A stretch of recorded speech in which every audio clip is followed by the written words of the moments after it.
You're listening to the Marketing Funnel Show, episode number 7. Let's talk about the 3 tools to automate your marketing funnels that you can use even if you're not a techie person.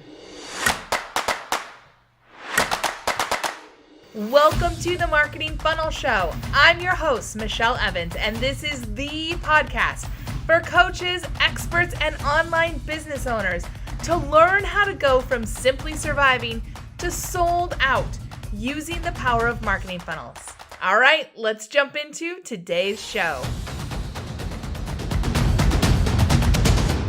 Hey, welcome to today's episode. Let's talk about the 3 tools that you need to automate your marketing funnels, even if you are not a techie person. And I have to say, I kind of fall into that category as well. I don't love the tech either.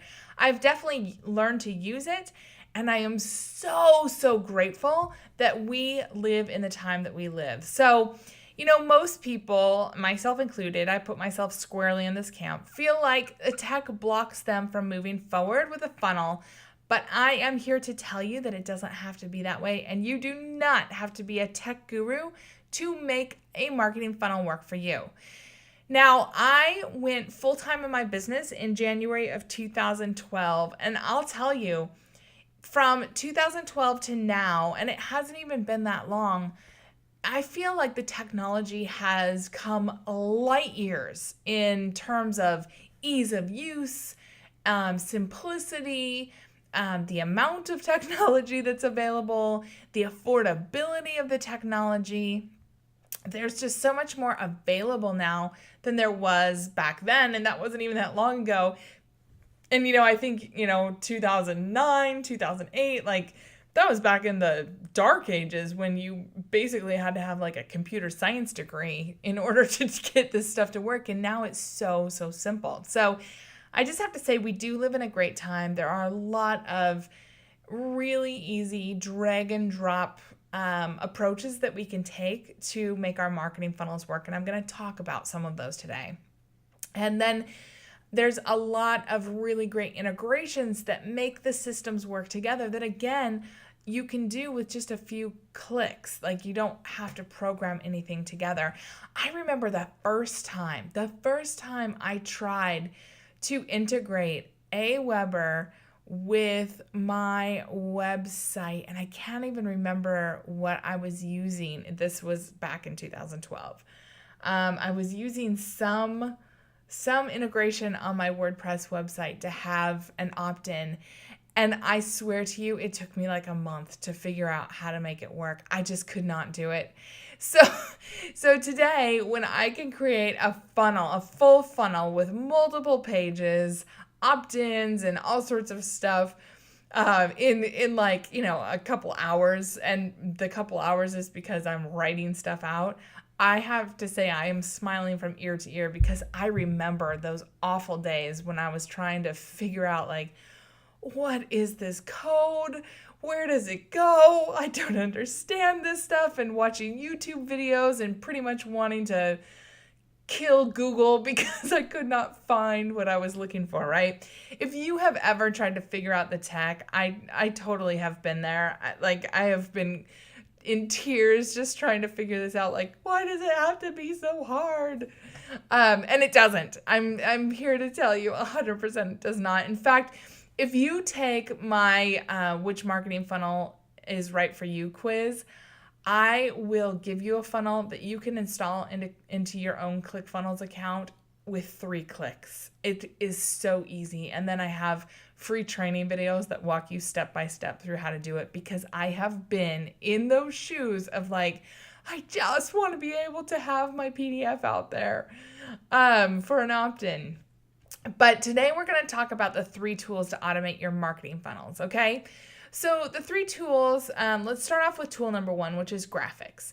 So, to have marketing funnels, the truth is that ugly opt-in pages often work, but often work better than beautifully designed ones. So I just want to put your mind at ease there. And in a few episodes, I'll talk about this a little bit more, but For right now, I just want to acknowledge that, sometimes we do want to have some graphics on our page, or maybe you want to have a picture of yourself or something. So you need some tools to be able to do graphics. And I remember the first time I saw something that said I needed something that was like, 400 pixels by 250 pixels. And I was like, huh? How do I even have what? I don't know how to do that.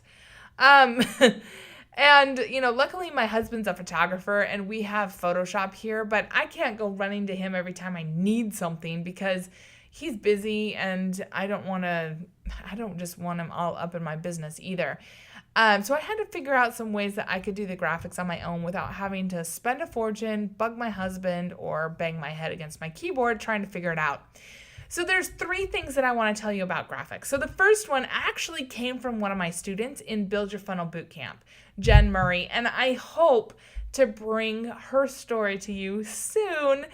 Jen is a super talented web designer by day, and by night she's building this really cool business behind the scenes that I want to highlight as soon as she has it launched. But she turned me on to this amazing website called Unsplash. It's unsplash.com, and I just have fallen in love with the photos on this page, or on this site.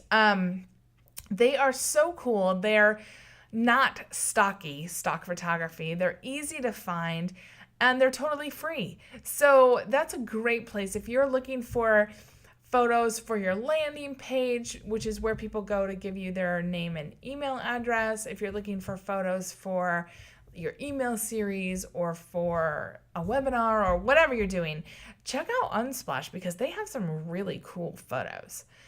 And then if you need to resize photos, PicMonkey is by far my favorite. It's PIC Monkey, Monkey. And I'll link to all of these in today's show notes. So you can just go to themarketingfunnelshow.com/7, where I'll have links to all of these. So PicMonkey is by far one of my favorite tools. It is so quick, easy, and simple, which I love. And there's a free version of PicMonkey, which I used for a long time. Now, because I use them so much, I pay them, I think, like $33 or $34 a year, whatever the membership amount is. It's super cheap. But you can resize things super easy. You can design things if you want to. I'm not a designer, but if I just need to resize something for a page on my funnel, I don't want to have to send that out to somebody, pay them to do it, wait for them to do it, get it back from them, find out it's wrong, have to send it back. Like, sometimes you just need, to crop it and it just needs to be a different size. PicMonkey is my go-to tool for that. I love it so much, and you will too. And then the last tool that I'm really trying to fall in love with is Canva. I know a lot of people love Canva, and I'm trying to really hard because I can see the benefits to it. When I had my website redesigned this past year, my designer did my new brand in Canva, so it's really easy for me to make like social media posts or whatever within Canva. She has them all set up, kind of dummy proofed for me, which is great. And so I can just make a copy and then update it to, whatever text or whatever I want to put on there. And so I love that. I would not, however, be able to set that up myself. So I don't know, if you're really good at design, maybe you can set those up yourself, or you can work with a designer like I did, who can do the behind the scenes setup, and then you can use it like I do in the design challenge mode of just make a copy and then update things. And I pay $12 a month for Canva, but there is a free version as well. So those are the 3 tools that I use for graphics, and they really can do everything I need for that I'm doing for myself. Like, if I'm going to hire somebody, obviously they would have their own tools that they would use. But if I'm just DIYing something, which is a lot of times the approach I take when I'm first launching something, I don't want to overinvest in a lot of fancy design when I'm first getting something out there, because I want to see if it works. Like Reid Hoffman, from one of the co-founders of LinkedIn, he always says, you want to be embarrassed of V1 of whatever you put out there. And for a long time, I would see that and I would kind of cringe, because I would go, oh, no, I don't. I want it to look good. I want it to be good. But the truth is that I've overinvested in a lot of things in the past, and that money just kind of went down the drain for no reason because nobody wanted it, it didn't work or whatever. So now I really do take that approach where I don't overinvest in things. I just get it out there, test it, and then if it works, then I'll invest in, beautifying the design if I really want to. But so those are my go-to for graphics. All right. Places for opt-ins. So a lot of times people say, okay, Michelle, you talk about ClickFunnels all the time, and I'm going to talk about it in this as well. But is that the only place that you can do opt-ins? And the answer is no. There's actually a lot of tools you can use for opt-ins. And I've used a lot of them in the past. I'm going to talk about 3 today. There's way more than 3. I just didn't want to overwhelm you. But if you want to have opt-ins, one of the first things you can do is have it on your website. So if you have a WordPress website, a Wix website, a Squarespace website, a custom designed website, you can absolutely have opt-ins on your website. The one thing I will ask you to do is if you're, having opt-ins directly on your website, so if you're sending traffic to your website to opt in, don't send the traffic straight to your homepage. Send it to a dedicated page just for that opt-in, and don't have any other navigation on that page. Just have it be dedicated to that opt-in. So if that's you, that's what you really want to do. Now, the pros of that is that you don't have to pay extra money for another tool or hosting or anything like that because it's already included in whatever you're paying for your website. The bad part about that is that it's really, stuck with the design of your website. And if you do have navigation on your opt-in page that's on your website, people can easily get distracted. And there are so many tests that have been run over the years that show this. So if you have a page on your website where you're saying, hey, go here and get my PDF or my, video series or whatever, but they can go to your homepage or your about page or, your work with me page, they'll usually go do something else rather than opt in, and they'll get totally sidetracked and they won't opt in, and then they'll get sidetracked by something else and then you'll lose them forever. So just try to keep it really, really focused on that opt-in. Also, if you're going to have them on your website, make sure you have Google Analytics hooked up so that you can really see what your traffic is, where they're going on your page, if you're, what your conversion rates are, all that stuff. Because a lot of the opt-in tools like Lead Pages and ClickFunnels, they have those built in so you can see what your conversion rates are. And that's one of the benefits of them, because then you can see, is your opt-in working or not? And that's really important for you to know, because then you know if you're speaking to the right audience. All right, the next one is Lead Pages. And I used to use Lead Pages for a long time. I stopped using them about 1.5 years ago because I was really wanting to move more into funnels versus just standalone pages. But Lead Pages is great if you want to just have an opt-in page and not have a full funnel. And they have a lot of, they used to not have a lot of designs, but now they do with their broader marketplace. And, it's really easy to run tests there. So you can do tests to see which design or which headline or which button copy or whatever works best. My favorite is ClickFunnels. And the reason for that is that you can have everything that your people will see. So they'll go to your opt-in page and then to the next page in your funnel, which might be a thank you page, or maybe it's going to be opting into a webinar or something, however your funnel's laid out, it'll all be in one easy to see layout. And that's why I love ClickFunnels so much and why I switched away from Lead Pages, because when I was having to click in and out of a whole bunch of pages in Lead Pages, it was just so frustrating because it was hard to see at a glance what was working and what wasn't. In ClickFunnels, I can see all of that in one. I can see which pages are working really well. It gives me an all-up analytics on, okay, this many people hit my opt-in page and opted in. This many people hit the next page of my funnel and took action. all the way down. So some of my funnels have, 6 or 7 pages, and I can track people all the way through and see, how well each step of my funnel is working, and that is really awesome. So wherever you're sending people for your opt-in, the number one thing you want to do is make it easy, make it straightforward, make it so apparent that that's what they're there to do, is to opt in to get whatever you're giving away. All right, the third tool for your funnel is your email list or your autoresponder. You'll hear it called a bunch of stuff. And there are a lot of companies out there that will host your email list for you. So you can't host it on like Gmail or anything like that. So the 3 that I'm going to talk about today are MailChimp, ConvertKit, and ActiveCampaign. So MailChimp is good if you're just getting started and you don't really want to spend any money on building an email list right now. I don't actually recommend MailChimp that much, but I know sometimes when you're just getting started and you're trying to figure out, where should I invest money, all that kind of stuff, it's like you want to try out some free tools first just to see, is this even going to work? And so MailChimp would be one of those. MailChimp is free when your list is either less than 1,000 or 2,000, I can't remember. And it's good for getting your feet wet with the whole process. It's a solid tool. It can be a little challenging to use. There are tons of great YouTube videos on how to use it.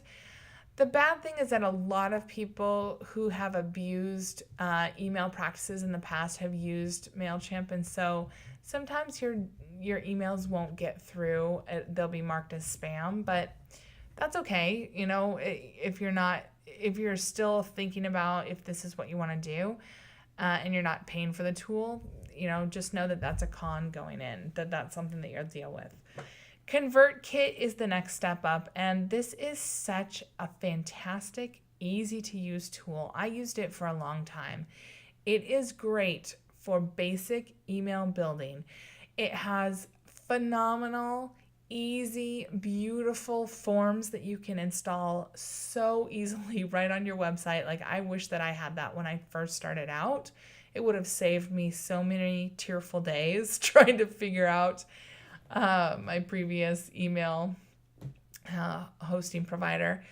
And also ConvertKit does a really great job of giving you easy to follow step-by-step video tutorials on how to get everything set up. It's just a really easy to use system that I highly recommend for basic email building. When you want to get a little bit more complicated, advanced, ActiveCampaign is what I recently switched to because I needed to do a lot more tagging and just have some more email list management stuff. So you don't actually need this until you're doing more complicated funnel stuff. So this is more advanced, and I really like ActiveCampaign as well. But I do sometimes miss the ease and simplicity of ConvertKit. But with ActiveCampaign, I can do a lot of really cool stuff in terms of tracking what people are paying attention to, what people are interested in, and moving them between lists and between email campaigns. So those are the 3 tools that you really need to make your funnel work. It doesn't have to be complicated as long as you have a place for graphics and to manipulate those, a place for people to give you their email address, and a place for you to host their email address. Now let's talk shortcuts. So you may be thinking, Michelle, I really just don't even want to have to deal with these tech headaches, and that's totally fine. I figured a lot of these things out early on, and then I figured I really, really hated doing this stuff. And so I've done it on both sides. So a shortcut is to really just hire somebody. There are really talented technical VAs or virtual assistants who are available. You can get overseas VAs who are available for maybe $5 to $10 an hour. Or you can get North America VAs who are available for maybe $30 to $60 an hour to help you get things set up.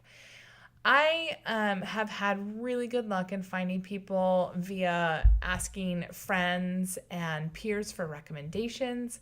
finding people in different Facebook groups, like posting a question and seeing who comes back, really helpful. I've even found some great people on Upwork or guru.com. And so there's some really great places where you can go to find help. And I would just say, make sure that before you move forward with somebody that you interview them at least, and maybe get a recommendation or two.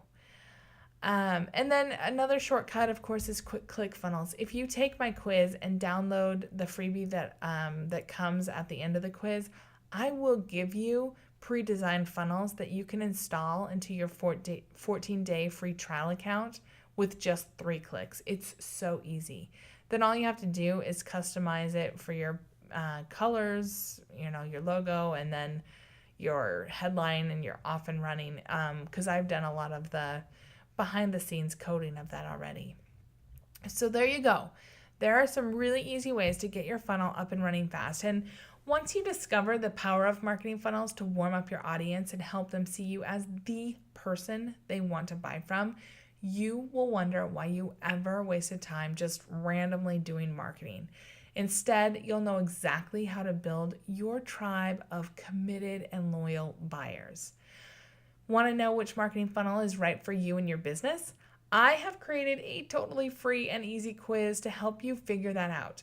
Head on over to today's show notes at themarketingfunnelshow.com/7. That's just the number 7.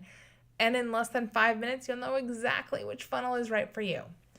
All right, last thing here. I would love to spread this free, valuable podcast to more people just like you.